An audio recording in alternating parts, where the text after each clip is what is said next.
Oh my God. No. Oh no. Oh. 안 돼.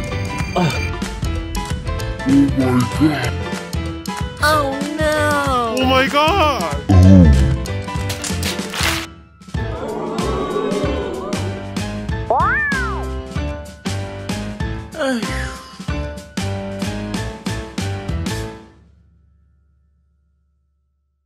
펀처치 패들께 오신 여러 성도님들 다시 한번 주님 이름으로 축복하고 또 환영합니다. 어떤 사람이 몸이 좀 좋지 않아서 좀 심상치 않다는 느낌을 가지고 병원을 방문했습니다. 그랬더니 의사 선생님이 꽤 심각한 병이라고 진단을 내리시는 거예요. 대부분 우리가 그런 좀 심각한 질병이 생기면 병원 한 곳만 가서는 안 된다. 여기저기 좀 다른 분들에게 한번 찾아가 봐라. 뭐 이런 조언을 하잖아요.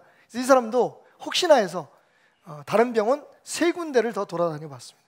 그런데 재밌는 건 4분의 의사 선생님이 진단이 다 다른 거예요. 그래서 맨 마지막에 4번째 갔던 병원에서 의사 선생님께 묻습니다. 선생님, 제가 4군데의 병원을 다녔는데 진단 내용이 다 다릅니다. 선생님이 내리신 진단이 옳다는 걸 어떻게 알 수 있을까요? 라고 물었더니 이 연세 지긋하신 지혜로운 의사 선생님께서 미소를 보이시면서 이렇게 말씀하셨습니다. 지금은 모르죠. 하지만 당신이 죽고 난 후에 부검을 해보면 누가 맞았는지 알게 될 겁니다. 라고 말이죠. 요즘 백신 때문에 참 여러 가지 말들이 많아요. 그죠? 어떤 분들은 전단지까지 막 배포하면서 백신 맞으면 죽는다, 백신 맞으면 뭐 노예가 된다, 뭐 이런 여러 가지 이야기들이 많이 있습니다. 누구 말을 믿어야 될까요? 누구를 따라야 할까요? 자, 이렇게 고민하고 있는 우리들에게 사실은 성경은 말합니다.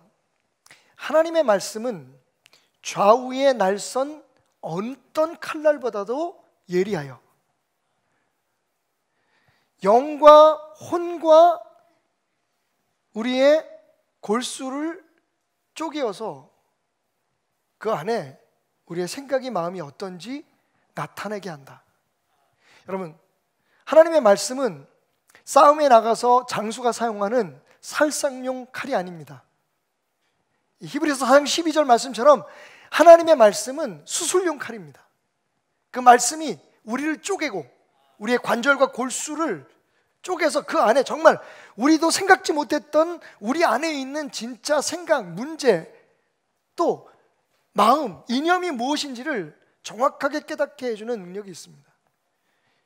이렇게 혼란할수록 더욱더 수술칼인, 우리의 심령의 수술칼인 하나님의 말씀에 가까이 가서 하나님께 물어보는, 하나님 앞에서 내 자신을 열어보고 들추어보고 우리가 나가야 할 길과 선택해야 할 것들을 선택할 수 있는 그런 지혜로운 여러분이 되셨으면 좋겠습니다. 그래서 목사님은 어떻게 하겠느냐고요? 저는 제가 나이가 이제 61이니까 제 나이 차례가 되면 맞을 겁니다. 기도하겠습니다. 하나님, 오늘도 부족한 종이 말씀 들고 섭니다. 저들에게 말씀으로 깨닫게 하소서. 성령 하나님 도우심이 필요합니다. 성령님 역사하소서. 예수님의 이름으로 기도드렸습니다.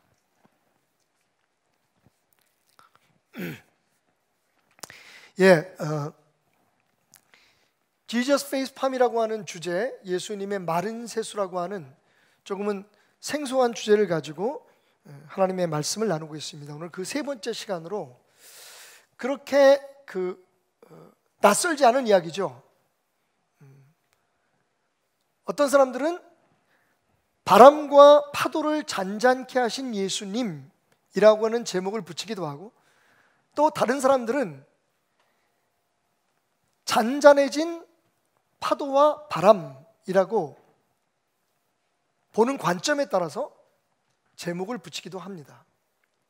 어쨌든 이 이야기는 우리가 다 잘 알고 있는 것처럼 어느 날 예수님께서 피곤한 하루의 사역을 마치시고 세 복음서, 같은 이야기를 다루고 있는 세 복음서를 종합해서 여러분들에게 요약을 해서 설명을 드린다면, 날이 저물 때쯤에 제자들에게 배를 타고 저 호수 건너편으로 가자 말씀하십니다. 예수님이 동승하신 그 배가 그 갈릴리 호수 한가운데쯤 이르렀을 때 갑자기 광풍이 불었다. 원어도 그렇고 한자 표현도 마찬가지고 말 그대로 미친 바람입니다. 미칠 광자의 바람풍자. 이 바람은요, 그냥 거센 것에서 끝나는 게 아닙니다. 어디서 불어오는지 모르고 어디로 갈지 모르는, 말 그대로 우리가 회오리바람 혹은 용오리바람이라고 말하는 것처럼 그 방향과 세기 자체를 판단할 수 없을 정도로 정말 미친 듯이 불어오는 바람이었습니다. 사람들이 제어할 수 없다는 얘기겠죠. 그 결과 배에 물이 차기 시작합니다. 배는 거의 파선 직전에 이르게 되죠. 그 안에는 13명이 있었던 것으로 추정할 수 있습니다. 12명의 제자와 그리고 예수님. 제자들이 죽겠다고 난리가 났습니다. 그리고 돌아보니까 예수님이 안 보이는 겁니다. 그 중에 한 제자가 예수님이 어디 계신지 찾아갔더니 예수님은 고무를 베고 주무시고 계셨습니다. 그 난리통에 말이죠. 제자들이 소리를 지릅니다. 예수님, 우리가 죽게 됐는데 잠만 주무시고 계십니까? 그러자 예수님께서 부시시 일어나시며 말씀하십니다. 자, 누가복음, 마태복음, 마가복음에서 그 저자들이, 각 제자들이 표현한 예수님의 말이 조금씩 차이가 있습니다. 거기에 오늘 우리가 초점을 맞춰서 한번 묵상해 보려고 하는데, 일단 누가는 이렇게 얘기합니다. 너희 믿음이 어디 있느냐? 라고 예수님께서 탄식하셨다고 말합니다. 마가는 이렇게 말합니다. 너희가 어찌 믿음이 없느냐? 라고 믿음 없음에 대해 탄식하셨다고. 또 같은 사건에 대해서 마태는 뭐라고 얘기하냐면 믿음이 작은 자들아 라고 말씀하셨다고 기록하고 있습니다. 어쨌든 여기서 우리는 지금 우리가 나누는 말씀의 주제인 예수님의 페이스팜을 연상하게 됩니다. 그런 제자들을 보고 예수님께서 적반하장격이죠.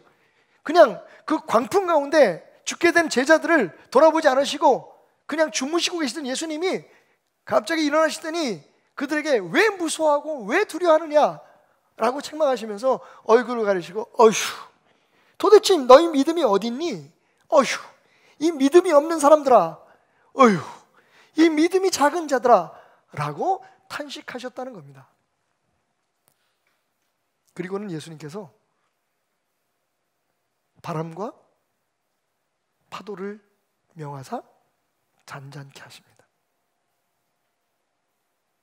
자, 그런데 우리가 잘 알고 있는 이 말씀을 다시 한번 묵상하다가 제 안에 좀 엉뚱한 질문 하나가 생겼어요.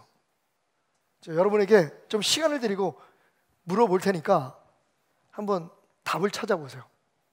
자, 이 이야기를 다시 한번 새롭게 우리가 편성을 해보겠습니다. 오늘 이야기 속에 12명의 제자는 잠을 잘 수가 없었고 그 불어오는 광풍과 맞서서 싸우고 있었다고 이야기를 하고 있습니다. 그리고 거기에 예수님은 주무시고 계셨다.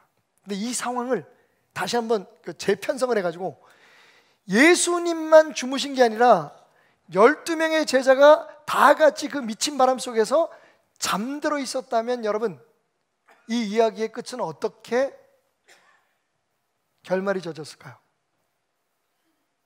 다시 한번 질문을 정리해서 여러분에게 말씀드리겠습니다. 예수님뿐만 아니라 그 배에 탄 모든 사람들이 다 잠들어 있었다면 이 배는 그럼에도 불구하고 무사히 호수 건너편까지 갈 수 있었을까요? 아니면 그 배에 탄 모든 사람들은 다 물에 빠져 죽고 말았을까요? 또 한 가지 가능성이 있겠네요. 배가 깨져서 그 13명의 예수님을 보아온 13명의 사람들이 모두 물에 빠져 죽었는데 다시 부활했다. 뭐 여러 가지 상상을 할 수 있겠지만 시간을 좀 드릴까요? 갑작스러운 질문이라서. 저도 사실은 그런 의문을 가지고 이 말씀을 묵상해 본 적은 없거든요. 근데 갑자기 하나님께서 제 그런 상상을 하게 하셨어요. 예수님뿐만 아니라 12명의 제자들이 다 잠들었어도 이 배는 무사히 항구에 도달할 수 있었겠는가라는 겁니다.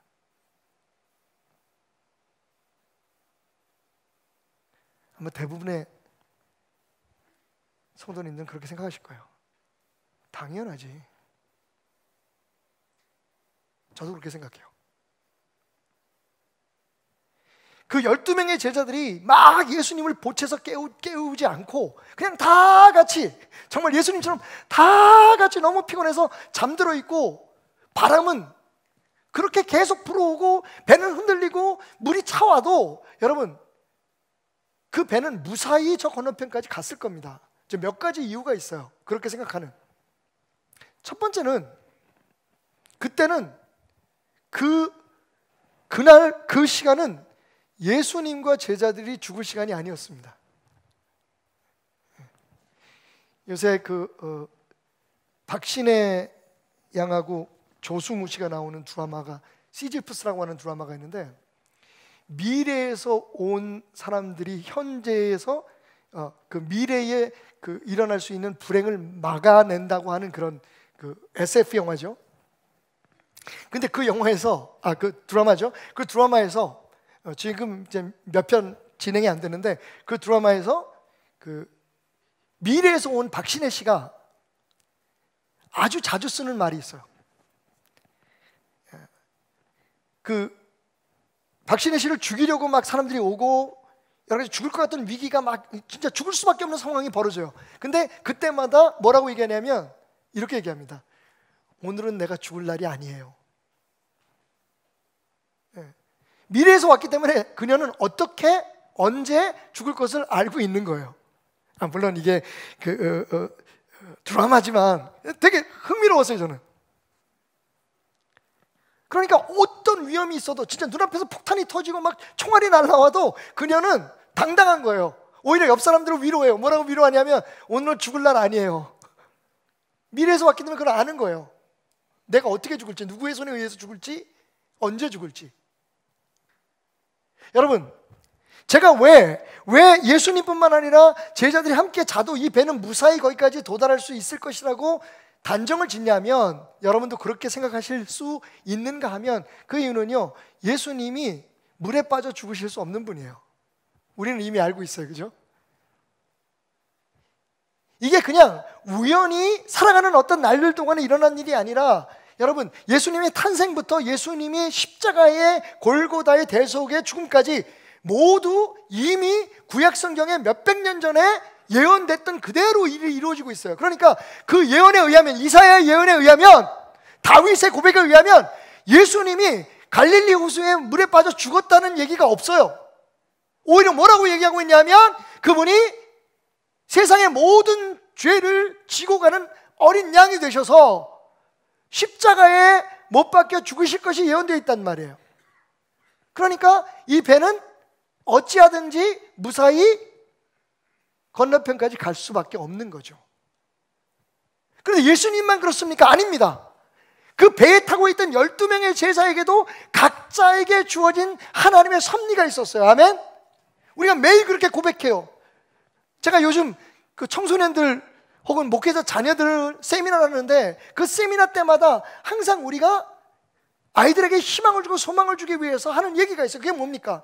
하나님께서 너희 각자 한 사람 한 사람에게 대한 특별한 계획들이 있다는 겁니다. 여러분 믿으십니까?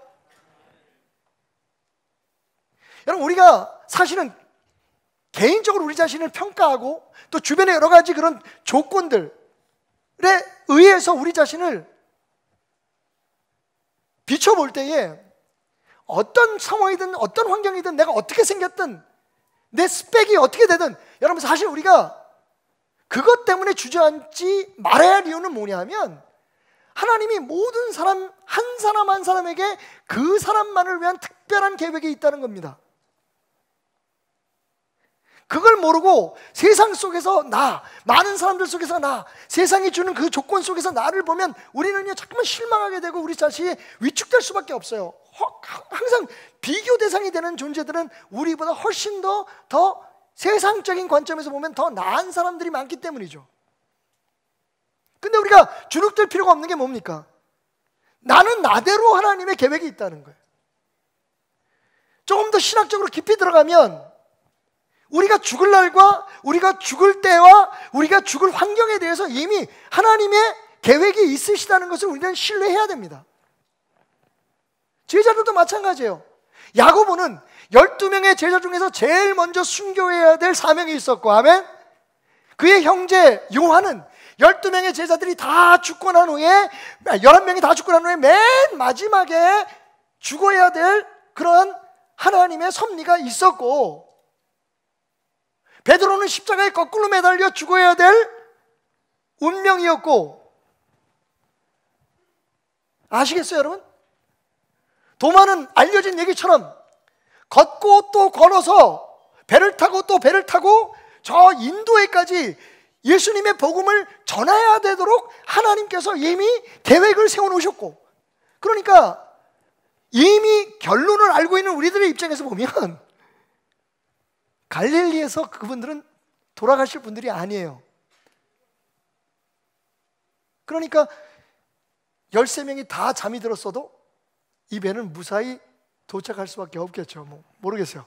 깨질 수도 있고 도시 부러질 수도 있고 노를 다 잃어버릴 수 있을지도 모르겠지만 어쨌든 이 사람들은 그날 죽을 날이 아니었어요. 아멘?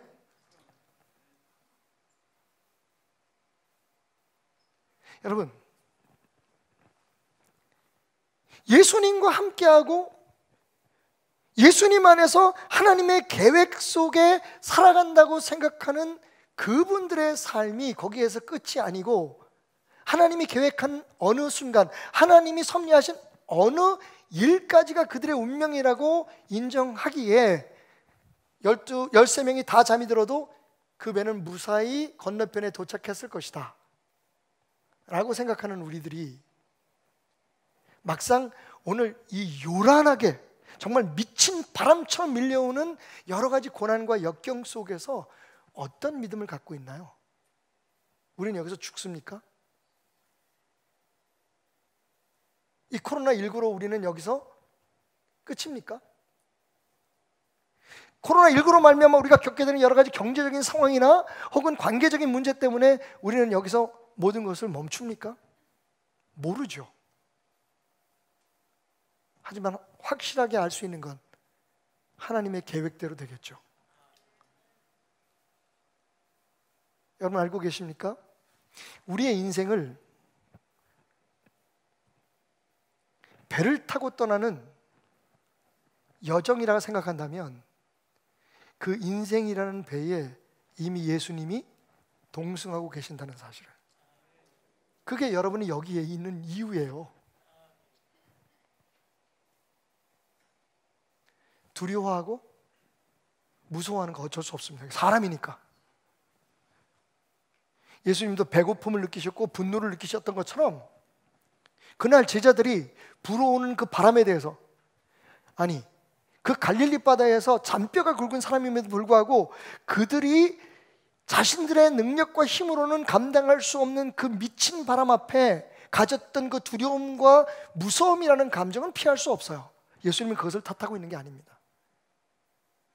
지금 우리가 이 상황에서 한 번도 겪어보지 않은 일들과 그 어려움들에 대해서 우리가 두려워하고 아파하고 힘들어하고 조급해하고, 여러분 그 첫 감정에 대해서 하나님은 왜 그러냐고 말씀하지 않으세요. 문제는 그 이후인 거죠.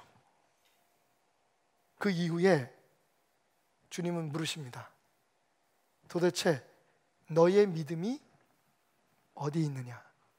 Where is your faith? 저도 똑같은 질문을 여러분에게 던지고 싶어요. 여러분 믿음 지금 어디 있습니까? 믿음은요, 있느냐 없느냐도 중요하지만 그 믿음이 작동하고 믿음이 역사해야 될 그 순간에 있는 것이 더 중요합니다. 평안하고 즐겁고 모든 일이 잘 될 때 나 믿음 좋다는 사람들은 우리는 너무 많이 보죠. 그런데 정작 믿음은 그럴 때 별로 필요하지 않아요. 정말 믿음이 필요할 때가 언제냐? 정말 믿음이 폭발해야 될 때가 언제냐? 정말 믿음이 역사해야 될 때가 언제냐? 바로 이렇게 미친 바람과 같이 광풍을 만난 요란스러운 인생의 상황에 처했을 때 그때 바로 필요한 게 믿음입니다. 그런데 그 믿음이 안 보이는 거예요. 그 믿음이 있다면 일어난 일에 대해서, 닥쳐오는 상황에 대해서 두려워하고 무서워할 수 있지만 바로 그럼에도 불구하고 하나님의 계획이 있지, 다 하나님의 손에 있지, 지금 내가 겪고 있는 모든 일들은 과정이야 라고 하는 믿음이 오늘 작동한다면 하나님이 살아계시고 온 우주 만물을 창조하신 하나님이 지금 나와 함께 하시고 세상 끝날까지 내가 너와 함께 하겠다고 약속하신 예수님이 내 안에 나와 함께 내 인생에 동승하고 계신다는 것을 우리가 믿으면 그 다음엔 평안을, 그 다음에는 안정을 찾을 수가 있는데, 여러분 제자들처럼 그 두려움이 끝이 없는 거예요. 그 무서움이 점점 에스컬레이트 되는 거예요. 점점 커지는 거예요. 지금 우리가 그런 경우를 겪고 있지는 않습니까? 주님 오늘 우리에게 물으세요. 누가복음에 기록한 것처럼 너희 믿음이 어디 있느냐? 여러분 지금이 믿음이 필요할 때입니다. 이미 여러분들이 10년, 20년 쌓아놓은 그 믿음이 지금 역사해야 될 때입니다. 그 믿음을 붙들어야 될 때예요. 그 믿음이 어디 있는 겁니까? 그래서 일리 휩쓸리고 전리 휩쓸리고 이렇게 두려워하고 저렇게 주저앉고, 주님은 그날 그 광풍을 만난 제자들에게 말씀하셨던 것처럼 우리에게 말씀하십니다. 너희 믿음 어디 있니? 그렇게 큰 소리치고 그렇게 잘났다고 했던 너희들 믿음이 지금 필요할 때야. 일이 잘 안 될 때, 힘들 때, 예상치 못했던 일들이 일어날 때, 너희들 힘으로 감당할 수 없는 일들이 벌어질 때, 바로 그때가 너희들이 믿음을 사용할 때야. 그 믿음 어딨니? 그 믿음 가져와. 그 믿음 찾아내. 그 믿음을 사용하여라. 예수님은 지금 그것을 말씀하고 계신 거예요.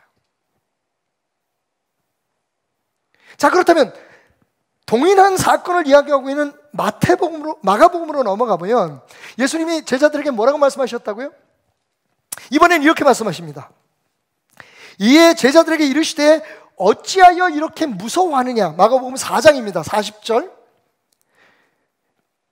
어찌하여 이렇게 무서워하느냐? 라고 말씀하시면서 뭐라고 마른 세수로 하시냐면 너희가 어찌 믿음이 없느냐라고 얘기했다고 말씀하세요. 누가하고는 좀 다른 표현이죠. 누가는 어떻게 들었냐면 너희 믿음이 어디에 있느냐고 말씀하셨던 것으로 들었어요. 그런데 마가는 어떻게 들었냐면 너희 믿음이, 왜 너는 믿음이 없느냐라고 말씀하신 것으로 들은 거예요. 생각해보면 이 두 가지의 이야기는 같은 맥락이에요. 지금 있어야 될 믿음이 없다라는 말씀이 되는 거잖아요. 어디 있느냐 물으신 게. 하지만 한 걸음 더 나가서 한번 생각해 보십시다. 그들이 가지고 있어야 될, 바로 그 순간에 필요한 그 시간에 가지고 있어야 될 믿음은 어떤 믿음이었을까요? 왜 예수님은 그들에게 그 믿음이 없다고 얘기할까요? 여러분, 제자들은 믿음이 없을 수가 없어요. 우리는요, 예수님이 행하신 모든 기적과 예수님이 치유하신 모든 사람들의 이야기, 그리고 예수님 주변에 일어났던 그 모든 놀라운 어메이징한 일들에 대해서 우리는 다 들어요. 그리고 그것을 믿어요. 그죠? 믿으려고 해요. 근데 이 사람들은 누굽니까? 바로 예수님이 그 일을 행하실 때 그 옆에 있었던 사람들이에요. 그것을 보기만 했습니까? 아닙니다. 물고기 2마리와 보리떡 5개로 5,000명을 먹이는 기적을 행하실 때는요, 직접 자신들의 손에서 일어나는 그 기적을 체험한 사람들이에요. 이 사람들에게 믿음이 없다고요? 믿음이 있어요. 그런데 왜 예수님은 그들에게 믿음이 없다고 말씀하셨을까요? 하나는 지금 필요할 때 사용되지 않는 믿음은 믿음이 아니라는 뜻도 있겠지만, 누가복음에서 말한 것처럼 마가복음의 말씀을 조금 더 깊이 묵상해 보면 혹 이런 뜻은 아니었을까요? 너희들이 가지고 있는 그 믿음이 진짜 믿음이냐는 거예요. 믿음은 있는데 그 믿음이 참 믿음이냐라고 주님은 도전하고 계시는 것은 아니었을까요? 쉽게 말하면 제자들은요, 자신들의 경험과 자신들의 지식의 수준에서 자신들이 원하고 자신들이 바라는 것만 믿었던 거예요. 말씀으로 들어가서 한번 차분히 정말 이 고난의 때에 이 광풍이 몰아오는 시기를 살아가면서 우리가 가져야 될 믿음이 어떤 믿음인지 점검해 볼까요? 다시 누가복음 22장으로 8장 22절로 갑니다. 8장 22절, 오늘 우리가 읽었던 본문 말씀의 첫 절이죠.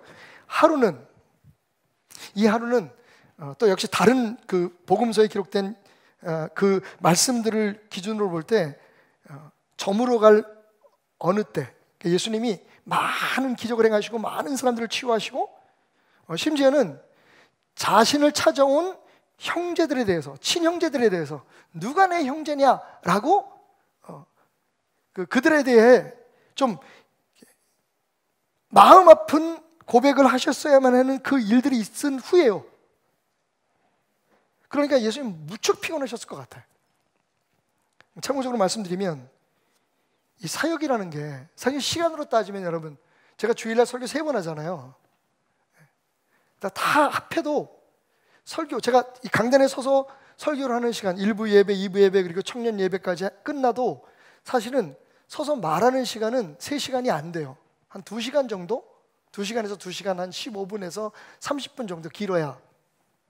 근데 저희 가족들은 합니다. 제 주일 저녁에는 거의 넉다운 돼요. 희한하죠? 솔직히 2시간만 무슨 일하고 나서 그렇게 피곤할 것 같냐라고 생각하시겠지만, 이 사역이라는 게 사람들 앞에 선다는 것도 어렵지만 우리가 하는 일이 확실히 영적인 일인 것 같아요. 상담을 하고 누구를 위해 기도해주고, 그리고 하나님의 말씀을 이렇게 우겨 넣다가 보면 제가 우겨 넣는다는 표현을 씁니다. 엄청 피곤해요. 그래서 생각했어요. 저는 예수님 참 그 광풍 속에서 주무실 만하다. 어찌 감히 제가 예수님의 사역에 비교를 하겠습니까? 오는 사람들 그냥 시도 때도 없이, 예수님이 어디 쉴 곳도 없이 계속 밀려오는 환자들, 거기다가 막 귀신 들리고 정신병 있는 사람들까지 막 따와서 예수님이 치유하시고 그 사람들에게 또 말씀 전하시고, 또 제대로 말귀도 알아듣지 못하는 제자들을 계속 데리고 다니면서 참고 인내하시면서 가르치시고, 그 사역이 웬만했겠어요, 여러분? 바로 그날 예수님은 제자들에게 말씀하십니다. 아마 지친 목소리로 말씀하셨어요. 얘들아, 우리 저 건너편으로 빨리 좀 가자. 아마 예수님은 흔히 많은 부흥 강사들, 저도 종종 그렇게 합니다만, 제 아내가 운전하는 차 안에서 사실은 이동하는 동안에 하루의 스케줄이 세미나나 부흥회가 이렇게 연결이 되거나, 또 교회 예배가 끝나고 저녁에 어디 헌신 예배를 인도하거나 이렇게 갈 때 차 안에서 그 잠깐 자는 30분, 40분, 1시간 자는 게 얼마나 단잠인지 모르거든요. 아마 예수님 그러시지 않았을까. 그냥 제 수준에서 한번 여러분들에게 설명을 해드리는 거예요. 배를 타고 가시는 도중에 좀 쉬고 싶지 않으셨을까?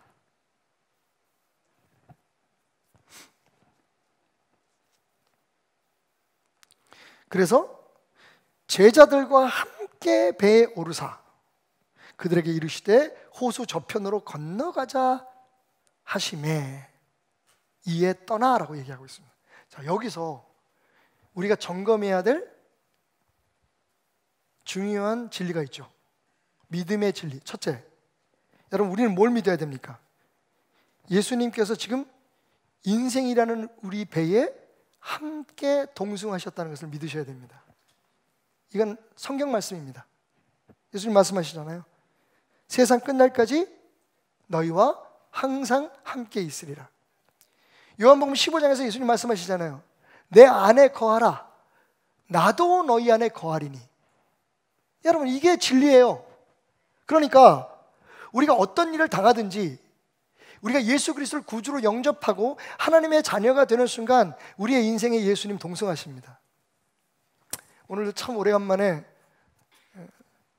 주일학교 때부터 함께 생활했던 성도 하나가 정말 오래간만에 몇 년 만에 찾아왔어요. 눈물을 흘리면서 함께 기도를 하는데 이런 얘기를 해요. 목사님, 제가 너무 힘들고 어렵고 그래서 흔들리고 아파할 때 그냥 그 형제 얘기대로 그냥 얘기할게요. 제가 알코올 중독에 걸려서 술이 없으면 살 수 없어서 술을 먹고 있을 때 예수님은 저 뒷방에서 날 위해서 울고 계셨더라고요. 그때도 예수님이 나와 함께 하셨다는 것을 내가 이제야 알았습니다. 제가 함께 울었어요. 너무 고마워서. 많은 사람들이 생각할 때 우리가 거룩하고 우리가 착하고 우리가 정말 하나님 기뻐하시는 일들만 할 때 적어도 죄는 짓지 않고 헛된 생각 안 할 때 예수님이 우리와 함께 하시면 참 좋을 것 같죠. 당연히 그때 주님 우리와 함께 하십니다. 근데 당신이 예수님을 생각하지 못하고 어쩔 수 없는 약한 때문에 여러분 죄를 짓고 잘못된 일을 하는 그 순간에도 여러분 꼭 기억하셔야 돼요. 기억해내셔야 돼요. 그렇다고 예수님이 여러분 떠나지 않으십니다. 그게 예수님의 약속이거든요. 세상에 아무것도 없고 당신만 혼자 남았다고 생각하는 그 시간에도 예수님은 당신과 계십니다. 아, 망쳤어. 망했어. 내가 또 이 짓을 하고 있네.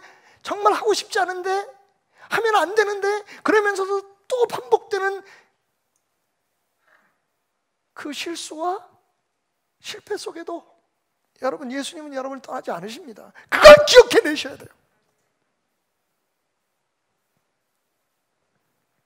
그런데 많은 사람들은 생각할 때 이 믿음이 없는 거예요. 주님은 항상 나와 함께 하신다. 내가 잘 되고 그분을 기쁘게 할 때뿐만 아니라 내가 그분을 실망시키고 그분을 아프게 하고 내 삶에 생각하지도 못했던 문제들이 일어나서 그것 때문에 내 믿음이 흔들리고 때로는요, 이 제자들처럼 도대체 지금 죽으실 때입니까? 하나님 어디 계십니까? 하나님 도대체 뭐 하고 계십니까? 내가 이렇게 아프고 힘든데. 그렇게 우리가 하나님을 부정하고 원망하는 시간조차도 주님은 우리와 함께 하십니다. 우리의 인생의 배에서 한 번도 떠나신 적이 없다는 거예요. 또 있습니다. 예수님은 그냥 동승만 하신 게 아니라 뭐라고요? 이렇게 말씀하십니다. 그들에게 이르시되 호수 저편으로 건너가자. 할렐루야. 주님은 우리의 삶에 그냥 동승하셔서 우리 하는 짓, 우리 하는 꼴만 그냥 보시면서 같이 아파하시고 힘들어하시는 데서 끝나는 게 아니라 우리가 가야 할 길에 대해서, 우리가 갈 수밖에 없는 하나님의 계획 속에 우리가 도달해야 될 그 곳에 대해서 주님은 우리에게 말씀해 주시고 그것을 인도해 주시는 분이라는 말입니다.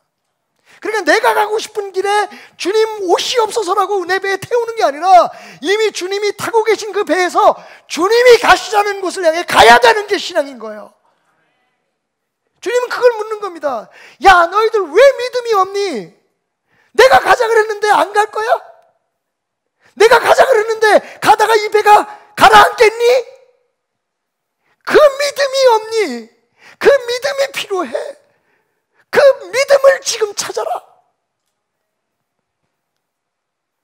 여러분, 다시 말씀드리지만 지금은 때가 아닙니다.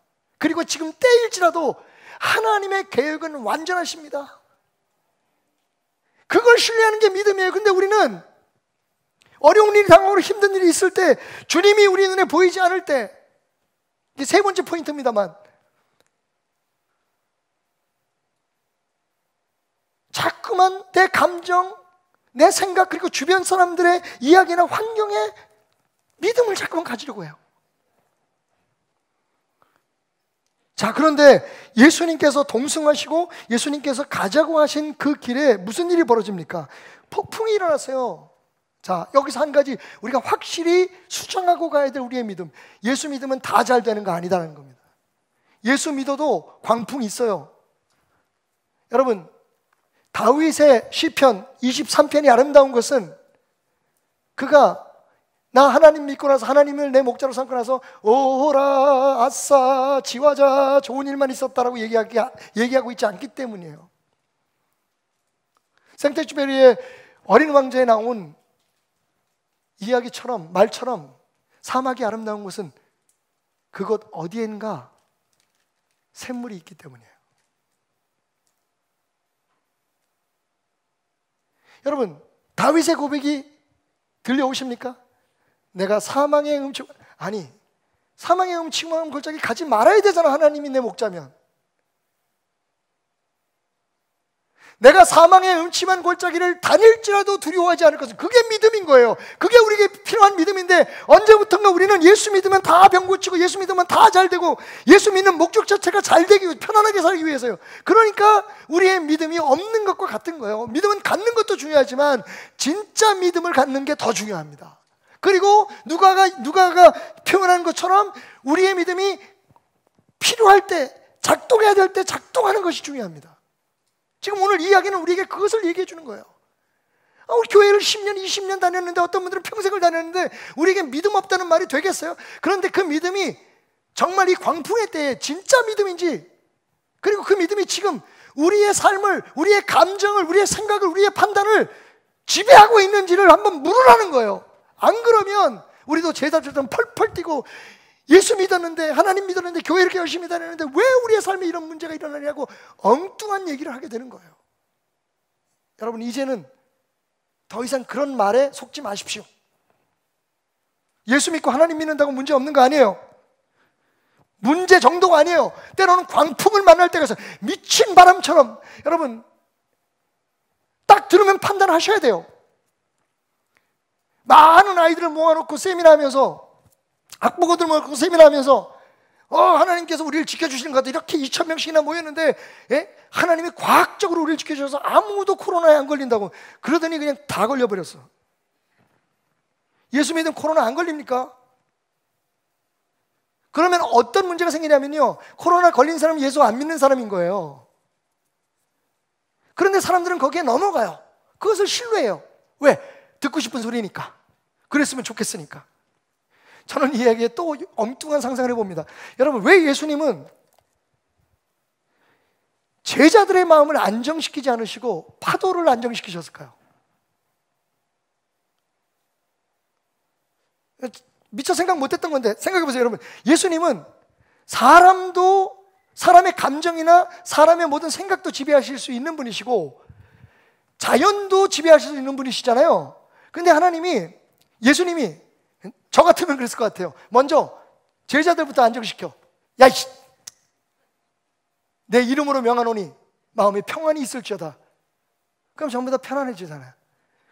그 다음에 어쨌든 목적한 데까지 가야 되니까 바다를 잔잔하게 하실 수 있는데, 예수님은요, 바다를 잔잔하게 하심으로 제자들의 믿음을 키워주시는 거죠.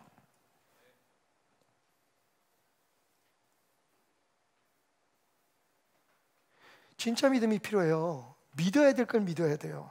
진리를 믿어야 돼요.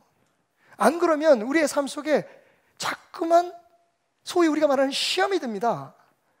제자들처럼 예수님 어디 계시냐는 거예요. 어디 있긴 어디 있어. 거기 있는데 왜 우리를 안 도와주시냐는 거예요. 예수님이 함께 있는 게 돕는 건데, 그게 신앙인데, 우리가 예수를 이렇게 따라다니면 문제가 없어야 되는 거 아니냐, 고난이 없어야 되는 거 아니냐, 시험이 없어야 되는 거 아니냐, 어려움이 없어야 되는 게 아니냐. 아니거든요. 예수님이 원하는 건 그런 일들 속에 우리의 믿음이 자라는 거예요. 우리 믿음이 커가는 거예요. 자, 그 얘기가 바로 마태복음에 마태가 기록하고 있는 예수님의 말씀의 내용이에요. 마태는 뭐라고 얘기합니까? 예수께서 이르시되 어찌하여 무서워하느냐, 믿음이 작은 자들아. 자, 믿음이 어디 있냐고 물으시더니, 믿음이 없느냐고 책망하시더니, 마태는 뭐라고 들었냐면, 이 믿음이 작은 자들아 라고 말씀하셨다는 거예요. 근데 여러분, 저는 이 말씀, 이 세 번째 마태가 기록하고 있는 믿음이 작은 자들라는 말씀은 저는 그냥 단순한 책망이 아니고 성원이라고 생각해요. 성원이라는 뜻 아시죠? 한자로 소리내어 응원하는 거. 가끔 우리가 우리 아이들을 교육할 때 아이들이 할 수 있는 일인데 겁이 질려서 못하거나, 예를 들면 뭐 자전거를 배운다든지, 아니면 뭐 롤러스케이트 타는 것을 배울 때, 아니면 그 보드 같은 걸 탈 때 애들이 처음에 겁을 내잖아요. 그럴 때 부모들이 용기를 북돋아주기 위해서 하는 말들이 있어요. 가끔 좋은 건지 모르겠는데, 왜 이렇게 약해? 왜 이렇게 힘이 없니? 왜 이렇게 용기가 없어? 아들아! 여러분, 이거는 책망이 아니거든요.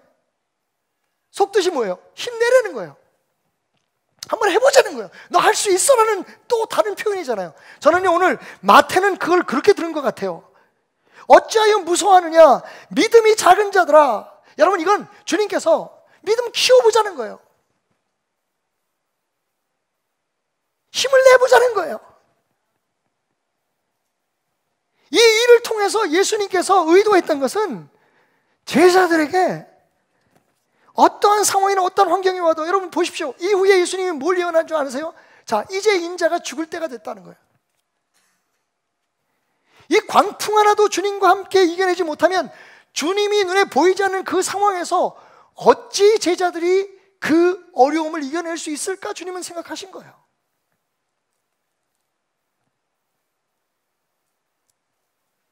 예수님이 웃으시겠지만 저 이런 상상 또 해봅니다.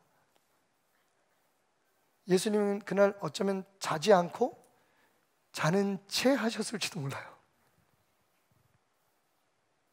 저는 가끔 그렇게 하거든요.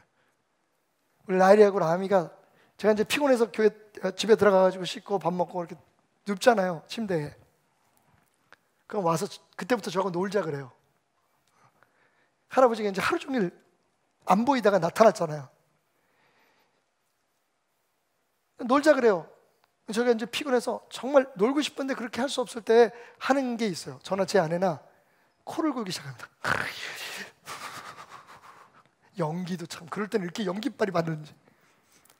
그럼 애들이 옆에서 막 있다, 할아버지야, 예. 그래서 할아버지 잔다. 말로 또 해줘야지 알아, 얘네들이. 자는 사람이 무슨 잔다고 얘기를 하겠어. 근데 할아버지 잔다. 그러면 막 졸르다가 할아버지 잔대. 그러고 나일이가 데리고 나가요, 동생을.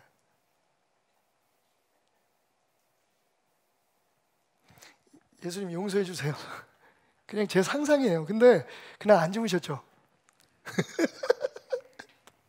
안 주무셨을 것 같아요. 주무셨거나 주무시지 않았거나 주님의 의도는 분명하셨어요. 믿음이 작은 자들아, 믿음을 사용할 때 사용할지 못하는 사람들아, 믿음이라고 얘기하는 신화를 가지고 살아가는 사람들아, 믿음을 내라. 믿음의 힘을 내라. 믿음아 커져라. 여러분, 요한복음 17장 3절은 우리에게 말합니다. 영생은 곧 유일하신 참 하나님과 그가 보내신 예수 그리스도를 아는 것이다. 여러분, 영생에 대해서 생각해 보십시다. 영생은 죽은 다음부터 시작되는 게 아닙니다. 많은 사람들이 지금 그렇게 생각하고 있는 게 문제예요. 지금 우리는 영생을 살고 있는 겁니다. 믿으시면 아멘 하시기 바랍니다. 여러분, 우리에게 얘기하잖아요. 누구든지 저를 믿는 자마다 멸망치 않고 뭐라고요? 영생을 얻게 하시죠. 딱 그 얘기를 듣는 순간 사람들은 어떻게 생각합니까? 죽은 다음에 영원히 사는 세상을 생각해요. 여러분, 정확히 말하면 오늘 말씀처럼 예수님을 믿고 예수를 구주로 삼고 살아가는 우리의 삶이 영생입니다. 영생은 시간 개념이 아니죠. 영생 속에 시간이 창조된 겁니다. 창세기 읽어보십시오. 주님이 계셨고 하나님이 계셨고 그 가운데 하나님께서 날과 달과 계절을 창조하십니다. 시간은 창조물입니다. 놀랍게도. 근데 우리는 영생을 어떻게 생각해요? 우리의 삶의 그런 관점에서 보면서 영생이 그 시간에 계속되는 그런 것으로 생각합니다. 아닙니다, 여러분. 영생은 시간 밖에, 이터니티는, 이터널 라이프는 타임, beyond time, 타임의 시간의 그 밖에 있는 개념입니다. 그 영생 안에 시간이 있는 거예요. 시간이 시작된 겁니다. 그리고 그 시간은 언젠가는 끝날 겁니다. 그리고 영생만 남을 거죠. 지금요, 우리는 영생을 살고 있는 거예요. 그러니까 죽은 다음에 영생을 살려고 하지 마시고 지금의 그 영생을 누리시라는 거예요. 주님을 아시라는 거예요. 주님이 누구이고 주님이 어떤 분이고 그분이 우리의 삶에 어떤 일을 하고 계시는지.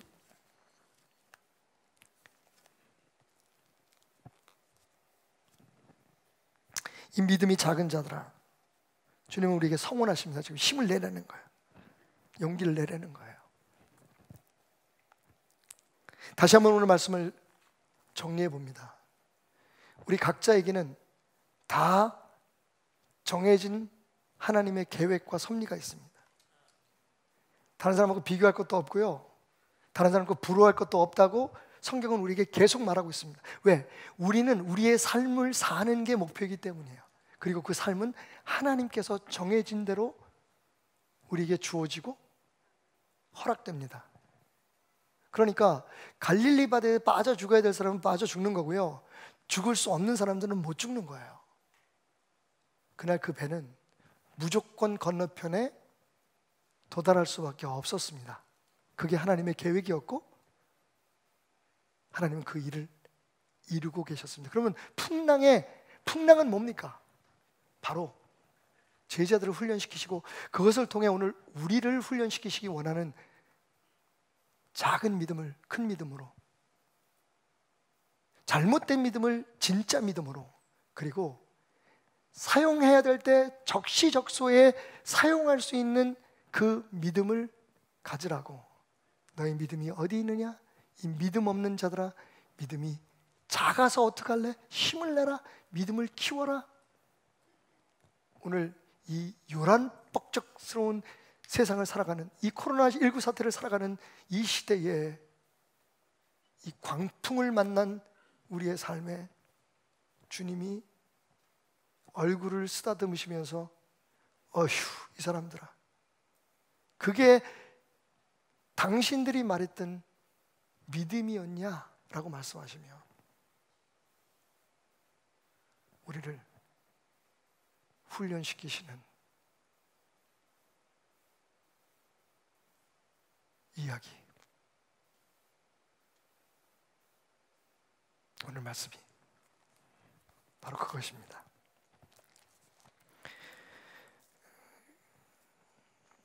가스펠 웨이크풀리스라고 하는 복음의 눈뜨다라고 하는 제목의 책을 쓴 제러드 윌슨이 소개하고 있는 이야기가 있습니다. 여러분 잘 아시는 보물섬의 그 저자인 로버트 루이스 스티븐슨이 들려주는 이야기인데요, 배 한 척이 큰 광풍을 만나서 좌초되고 맙니다. 그래서 바위 사이에 배가 껴서 꼼짝도 못하는 거예요. 바람은 더 거세게 불어오고 금방이라도 그 배를 삼킬 듯한 파도 때문에 거의 절망의 위기에 처해 있는 순간이었습니다. 선실에 있던 많은 승객들은 서로 두려워서 무서워서 어쩔 줄 모르고 떨고 있는데, 그 중에 한 승객이 용기를 내서, 용감한 승객 하나가 선실의 문을 열고 갑판으로 나갑니다. 기울어진 갑판에서 간신히 비틀거리며 걸어가더니 바닷물에 젖어서, 그리고 빗물에 젖어서 미끄러운 철 계단을 간신히 올라가서 선장이 그 배를 구하기 위해, 그 배 안에 있는 사람들을 구하기 위해 키를 잡고 있는 조타실로 들어갑니다. 바닷물과 빗물에 흠뻑 젖어서 공포에 질려서 조타실의 문을 열고 들어가는 그 승객, 어찌하든지 그 바위를 벗어나서 바다 한가운데로 배를 몰려고 몸부림치고 있던, 길을 쓰고 있던 선장과 눈이 마주칩니다. 그 순간 그 공포에 질린 승객의 눈을 바라보며 선장이 미소를 짓습니다. 조금이라도 그를 안심시키기 위해서. 이 승객은 벅찬 가슴으로 승객 선실에 돌아옵니다. 그리고는 이렇게 외치죠. 큰 소리로, 여러분! 걱정하지 마십시오. 저를 바라보고 있던 선장님이 웃고 계셨어요. 아무 일도 없을 겁니다. 잘 될 겁니다. 선장님이 미소를 짓고 계셨다고요. 여러분, 그 이야기를 오늘의 말씀의 결론으로 재구성해 보면 아마 이렇지 않을까요? 광풍을 만난 배가 갈릴리오 산 가운데서 좌초되어 가고 있었습니다. 그때 불안해서 죽을 것 같다고 외치며 아우성을 떠는 제자들 가운데 용기 있는 베드로가 일어섭니다. 그리고 예수님을 찾아 나서지요. 얼마나 지났을까? 바닷물에 빗물에 흠뻑 젖은 엉클어진 머리로 거의 앞을 볼 수 없을 만큼 엉망진창이 된 베드로가 다시 제자들에게 돌아와서 감격스러운 목소리로 외칩니다. 형제 여러분, 걱정하지 마시게. 예수님이 지금 편안히 주무시고 계신다네. 아무 일도 없을 거야. 이 배는 무사히 잘 도착할 걸세.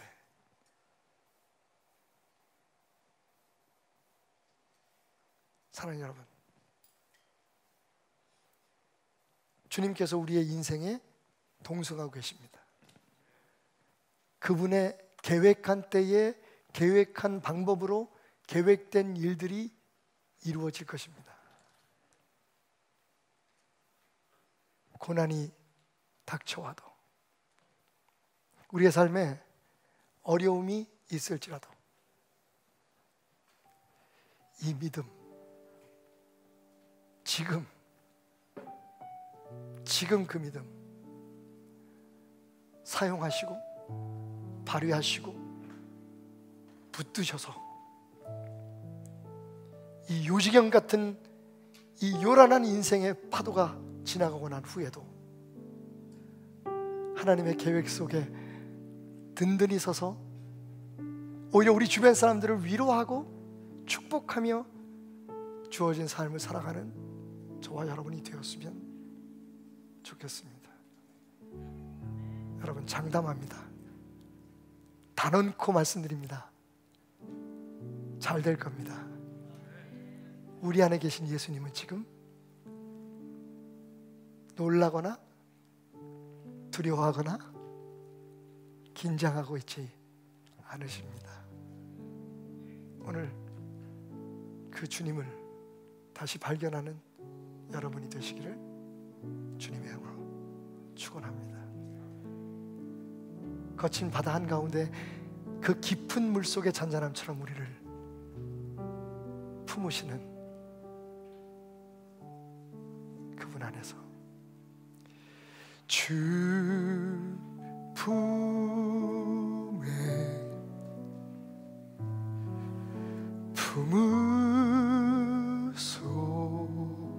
품으소서. 능력에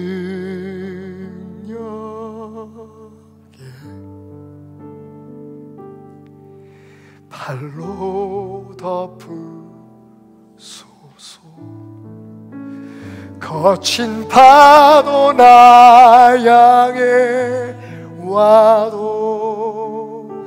주와 함께 날아오르리. 폭풍 가운데 나의 영혼 잠잠하게 주를 보리라. 주님 안에 거하십시다. 주님 안에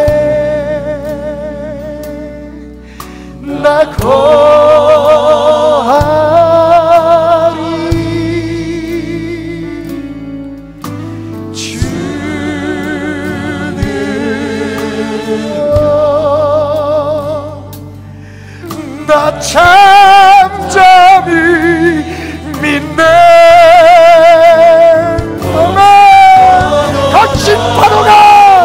거친 파도가 우리 영을 밀려와도 주님과 함께 믿음의 날개를 펴고 날아오르라. 폭풍 가운데도 나의 영혼 잠잠하게 주님을 부리라. 여러분, 여러분의 믿음이 어디 있습니까? 그 사로운 믿음이 어디 있습니까? 거친 파도가 밀려오는 듯 고통스러운 이 때에 여러분 믿음을 사용하십시오.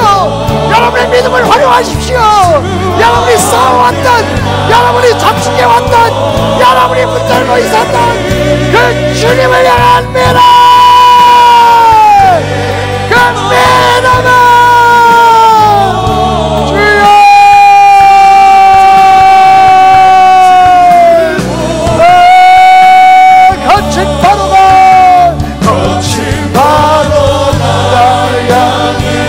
자리에서 일어나서 두 손을 높이 들고 이 험한 세상이 요란한 비바람 속에서 이 광풍 속에서 주님, 우리가 거친 파도를 이기고 주님과 함께 예수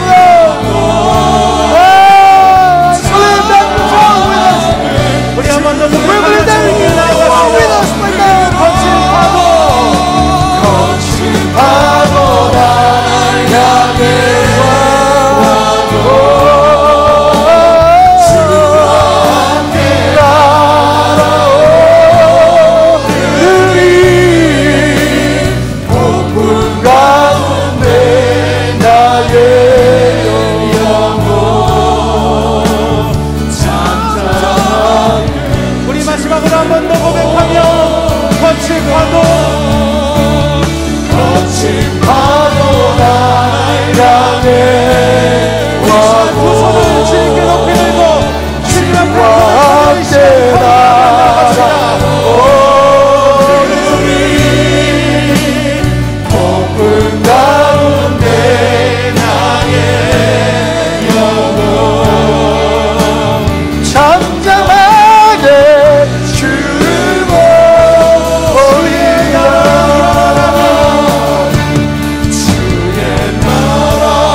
주의 나라 영원하며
속에서, 이 광풍 속에서 역사하시는 주님을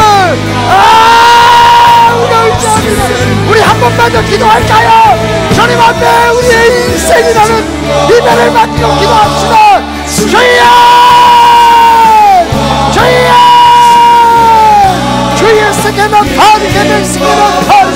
하나님 하나님 하나님, 우리의 영혼을, 우리의 삶을, 우리의 상황을, 우리의 가정을, 우리의 자녀를 주님께 맡겨드립니다.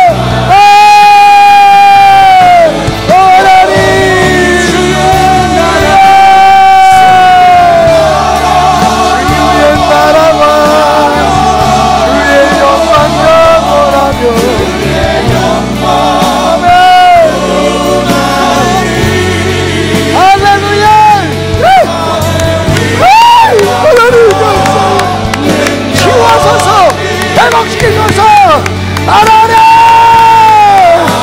하나님 힘을 허락하여 주옵소서. 예수 이름으로 명하노니 우리 앞에 모든 성당은 잔잔하여질지어다. 예수 그리스도의 능력의 이름으로 명하노니 모든 질병과 질문은 사라지고 마음의 두려움과 염려는 사라질지어다. 그래서 예수 이름을 명하노니 악한 마귀 사탄아 물러가라, 물러가라. 예수 그리스도의 십자가의 승리의 영광으로 선포하노니 할렐루야 할렐루야. 주님 영광 올려받으시고 치유하소서, 회복시키소서. 할렐루야 할렐루야 할렐루야. 주여 스케다 파리 스케다 파리 스케다 파리 역사하여 주시옵소서. 치유하여 주시옵소서. 담대할지어다. 믿음이 약한 자들아, 내가 너희의 믿음이다. 내 안에서 담대하라 강건하라. 이 풍랑을 지나가고 곧 승리하리라. 예수 하나님의 공의. 담대하라. 내가 너와 함께한다 말하지 않느냐. 이 믿음이 작은 자들아, 너희의 믿음이 얼마나 위대한지를 잊지 말아라. 내가 너희의 믿음이 되리니 그 믿음을 사용할 때가 왔다. 너희마저 흔들리면 이 세상은 누가 책임지겠는가? 너희마저 무너지면 내 사랑하는 자녀들과 내 사랑하는 사람들은 어디에서 희망을 찾겠는가?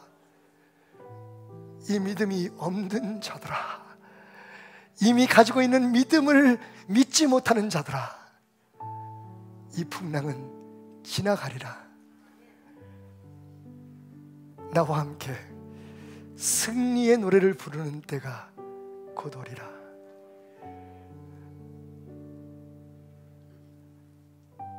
우리에게 말씀하시며 오늘도 역사하시는 주님을 우리가 만납니다. 믿음 있다고 말을 하기보다, 믿음 좋다고 자랑하기보다 그 있는 믿음을 사용하는, 지금 이 어려운 때에 요란한 세상 속에서 그 믿음으로 희망이 되는 베델 성도들, 주의 종들 되게 하여 주옵소서. 한국 교회들 되게 하여 주시옵소서. 드려진 예물 받으시고 우리의 예배와 찬송과 기도 주님께만 온전히 들려지길 원합니다. 이 예물 드리며 우리가 한 번 죽고, 찬송 부르며 우리가 두 번 죽고, 기도하며 주님 앞에 완전히 우리 자신이 죽어 그 안에 역사하시는 주님이 일하시는 삶이 이루어지기를 소원합니다.